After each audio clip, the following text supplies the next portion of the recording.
This song perfectly encapsulates how I feel about this game. The very somber and sad tone, but with a hint of hope. At least, that's how it makes me feel. To me, this game is very sad, and the way this game tackles this sadness with the music and visuals is perfect. But before I continue, I never really had that much attachment to Final Fantasy VII. I watched Advent Children, I remember Cloud and Sephiroth being in Kingdom Hearts, but I hadn't played the original until late last year, and I only got about 20 hours in. But Final Fantasy VII Remake does such a good job at making me care. The way the characters are written and what situations they are put through creates such a strong need to care for these characters. The scene with Almyra talking about first meeting Aerith and finding out her husband died, in the original, it did choke me up, but the remake, every time I see that scene, I just actually start crying. And it wouldn't be nearly as effective without the music. A few days later, I received a letter saying my husband had been killed in action. It's those goddamn horns. Masashi Hamauzu and the other composers for this game did the above and beyond with this soundtrack. I couldn't tell you how many times just the music itself made me cry. And like I said before, I don't even have that strong of a connection with this series.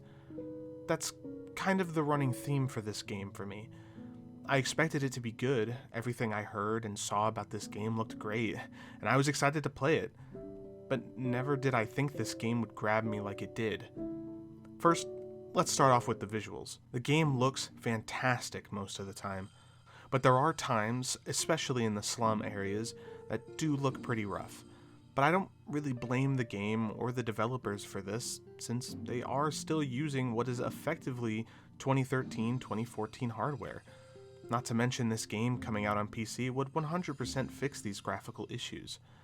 Also, the character models in this game are some of the best I've seen in a video game. The level design does take a few notes from Final Fantasy XIII. Now, in my opinion, it's a lot better than FF13's level design, but I can understand people making that parallel.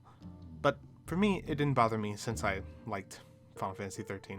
But the more open areas in this game are so dense and filled with life that they did a really great job at making this world feel lived in and big. Digital Foundry used a quote that I really liked. This game is a big picture type of game. This game makes my imagination run wild like no other game has.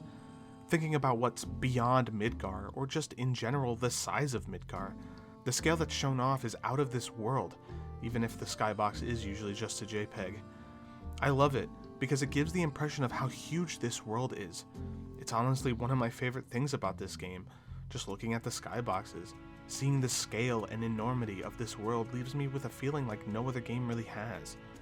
Beyond that though, what do we even do in terms of gameplay? Well, the combat, which is fantastic.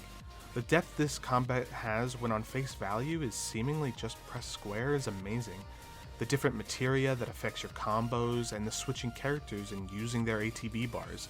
It's so fluid and fun and offers a lot of variety to each encounter. Now, the gameplay isn't perfect.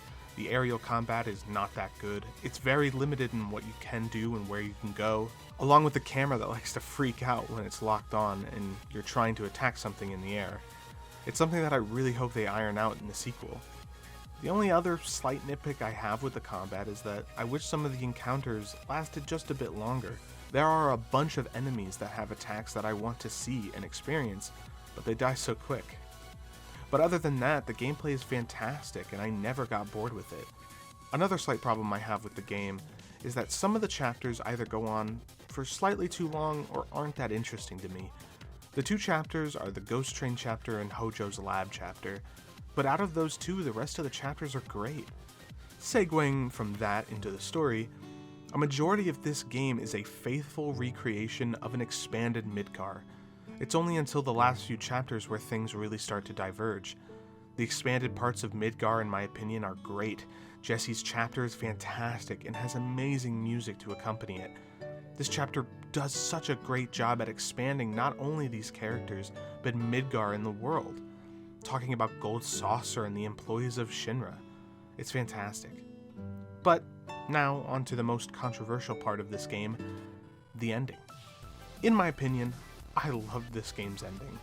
I would have loved if they just redid the original game's story like they did for 90% of this game, but I love that they are going in a new direction and telling a new story. I value new experiences very highly, and knowing that all of us who played this game don't know what's going to happen, it's a feeling that we wouldn't have gotten if they just retold the story again. And I applaud them for taking this big risk, but also for their creative integrity, for not wanting to tell the same story again. This ending has made me more excited for a sequel for a game than I have ever felt in my entire life. Way more than Kingdom Hearts 3 or anything. I loved it. And really, that's it. I think this game, in the context of everything it was trying to do, does basically everything perfectly. This game has entered my top 10 favorite games of all time, and I am so unbelievably excited for the future. Thank you Nomura, Kitase, Nojima, Hamaguchi, Toriyama, and the rest of the development staff. And thank you for watching.